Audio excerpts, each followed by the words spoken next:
What is the balance for you in terms of structure? We know that you get up early, you train, but I do have some specific questions that I think would be helpful in putting some meat on the kind of the notions about you. I was curious, you get up early at about 4:30, you train every morning. How long do you train for? And is there any global structure to that? And of course, everyone needs different programs. I think people would benefit from getting a little bit more understanding of what that looks like for you, with the caveat that everyone has different needs, levels of background, etc. Let's talk about the most structured first part of your day, and then let's talk about the least structured part of your day. Depending on what's going on that day, if I have an early flight, I might work out for 8 minutes, right? I might go in and do 2,000 meters on the rower, get a sweat going. So I'm gonna go lift, and I'm gonna go play in the gym and do a bunch of stuff. And I'm gonna spend 2 or 3 hours in there. I love doing that. So the workout could be anywhere between, what I just say, 8 minutes and 3 hours, and it could be anything in between. I fully enjoy the physical aspect of working out. So if I have more time to spend in the gym, I'll spend it.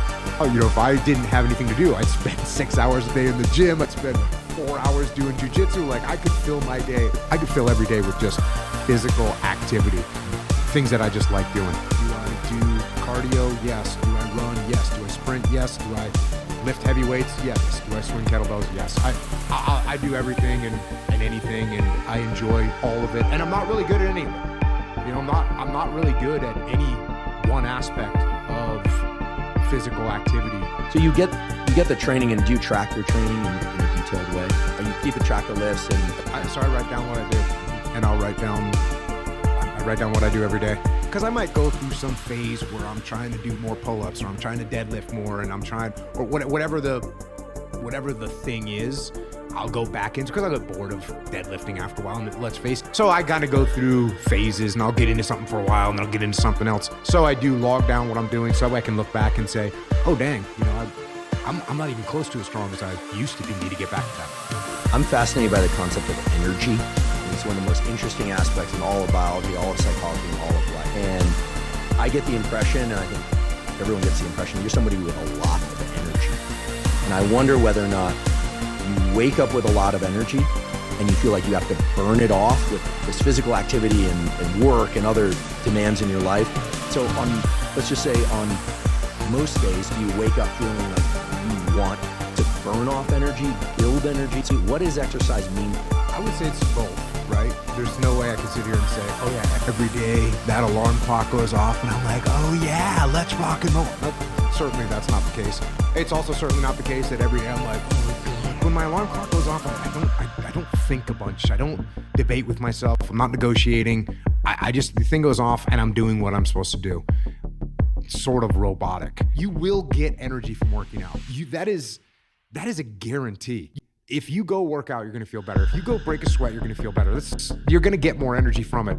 And look, you got to go really, really hard to where now you feel more tired when you're done. And even that, you got to go psycho. Last time we had a conversation is that so many of the things that science is telling us to do and that we emphasize on this podcast, you've been doing or are built into military schedules. And one of them is this notion of waking up early and getting physical early in the day, which everyone says, oh, cortisol, it's terrible. He's going to burn you out, adrenal burnout, all that stuff.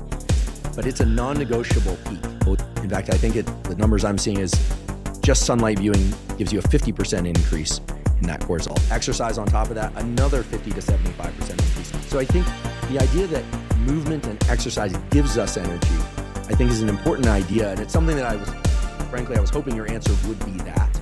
So I hate to get into daily schedules at the level of nitpicking, and nutrition is about the most controversial topic on the internet. But do you nourish after you train? And if you do you do it to the point where you're kind of like, okay, are you trying to really nourish yourself, or do you find that eating slows you down? I find that eating slows me down. And I would say, again, it's weird how some of this stuff is. Like, the main reason I got in the habit of waking up early and working out is because if you do it before anyone else is awake, then they can't bother you and you can get stuff done. I don't eat a big meal until I'm kind of done with the physical stuff for the day, which is usually at night, 6, 7 o'clock at night. Which I guess there's some bad things about that. I eat late. Well, the data say, if you're Yeah, we could go down a rabbit hole with it. I mean, I think the data essentially say that having a regular meal schedule that allows you to sleep well at night, whatever that means for you, and that allows you to be active and focused when you need to be active and focused, that's the ideal schedule.